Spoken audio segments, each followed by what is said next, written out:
ইতালির ক্যারেরা অঞ্চল থেকে আনা বিশ্বের অন্যতম সেরা মার্বেল মসজিদের প্রধান মেঝেতে ব্যবহার করা হয়েছে। গ্রিসের থেসাস দ্বীপ থেকে আনা অত্যন্ত উজ্জ্বল ও সাদা মার্বেল মসজিদের ভেতরের দেয়াল ও স্তম্ভে ব্যবহার করা হয়েছে। তুরস্কের মুগলা অঞ্চল থেকে আনা মার্বেল সাফা মারওয়া এলাকায় ব্যবহৃত হয়েছে। এছাড়া ভারত, ব্রাজিল ও সৌদি আরবের স্থানীয় কিছু গ্রানাইট মসজিদের ভিত্তি ও স্তম্ভ হিসেবে ব্যবহার করা হয়েছে।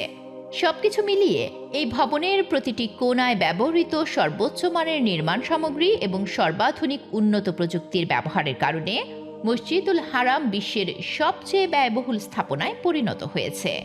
বৈষয়িক এবং আধ্যাত্মিক উভয় দিক থেকে পৃথিবীর সবচেয়ে মূল্যবান স্থাপনা মসজিদুল হারাম ভৌগোলিকভাবেও এক অনন্য জায়গায় অবস্থিত। বেশ কিছু গবেষণায় পবিত্র কাবা ঘরই পৃথিবীর কেন্দ্র হিসেবে উঠে এসেছে।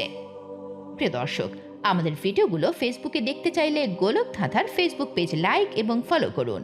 পরবর্তী ভিডিও আপলোড হবার সাথে সাথে দেখতে চাইলে গোলক ধাঁধা চ্যানেলটি সাবস্ক্রাইব করে বেল আইকনটিতে ক্লিক করুন।